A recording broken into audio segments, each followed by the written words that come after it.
This is Standing Watch. And now, Evangelist Norbert Link. Greetings, everyone, and welcome back to our Standing Watch program. While America is still occupied with its midterm elections, which didn't go as well for the Republicans as they would have hoped, and much better for the Democrats as they would have feared, I like to focus on events in the Middle East, and especially when it comes to the state of Israel. Because Israel is trying again to form a government.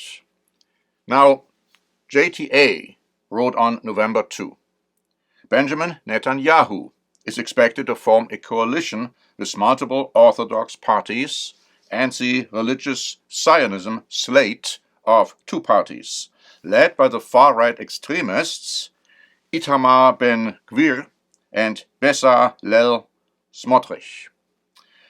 Ben-Gvir has worried American Jewish leaders with its anti-Arab, anti-LGBTQ, and other inflammatory rhetoric.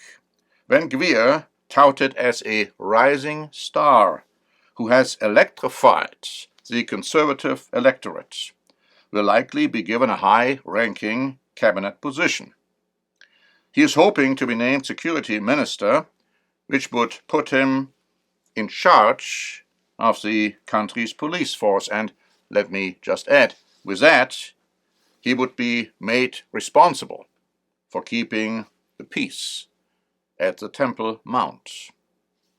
Now, Haaretz wrote on November 3, Israel's next government will be by far the most religious in its history, and I want to add, and also the most conservative in its history.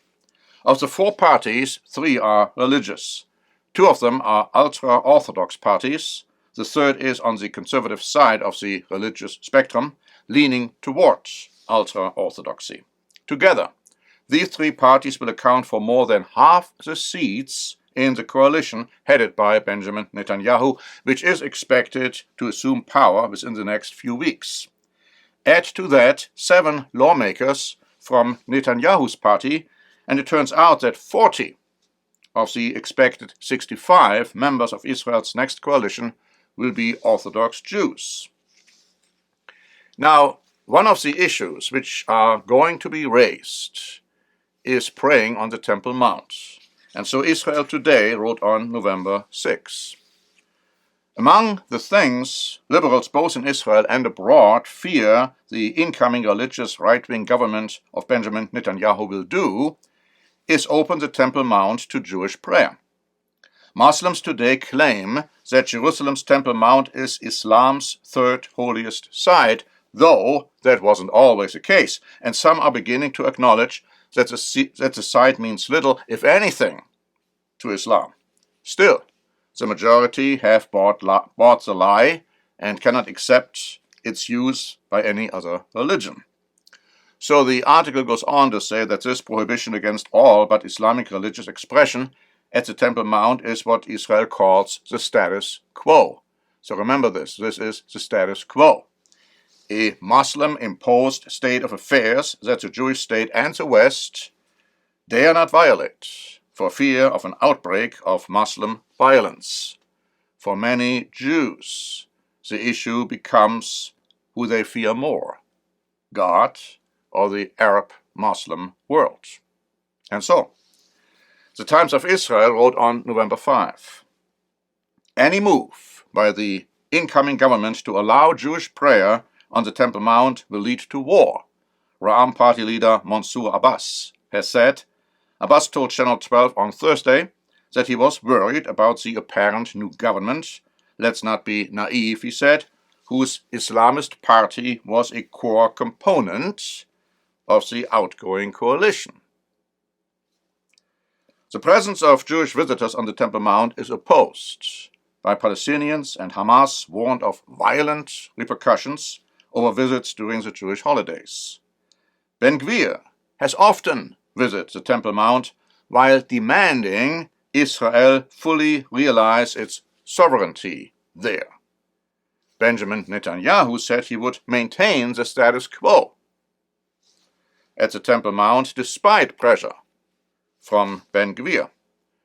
But 4 years ago, when Israel celebrated its 70th anniversary of its existence as a state, and when the American embassy was opened in Jerusalem, Netanyahu did talk about not just access to the Temple Mount, but also building the third temple.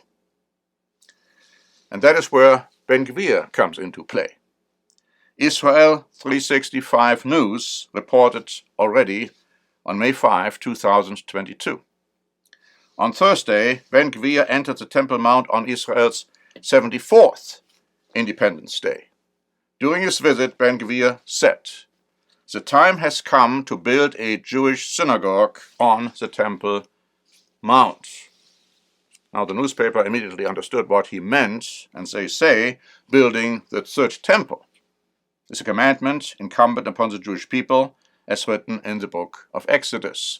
And then they go on to say, in 2019, Ben-Gvir and his party came out in support of building the third temple in an exclusive interview with Israel 365 News. And so, a third temple will be built prior to Christ's return on the Temple Mount. And we also read that then it will be terribly polluted. Now, is it going to be under Netanyahu and Ben-Gvir that this third temple is going to be built? We'll have to wait and see. In the meantime, I'd like to offer 2 free booklets to you. The one is the book of Zechariah. Now, this booklet goes into the future of Israel and the third temple. And then we have another free booklet, which is titled Middle Eastern and African Nations in Bible Prophecy. Now, this booklet has a lot to say about prophecies regarding Middle Eastern nations as they relate to the state of Israel. And so we have many chapters about Egypt, Syria, Libya, Iran, Ethiopia, Turkey, Saudi Arabia, and they all go into biblical prophecy for the end time. So you need those 2 booklets, and I encourage you to ask for free copies.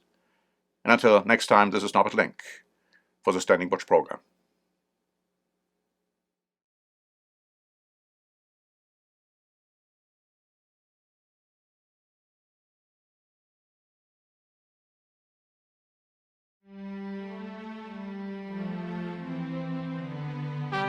Standing Watch is a presentation by The Church of the Eternal God, P.O. Box 270519, San Diego, California 92198.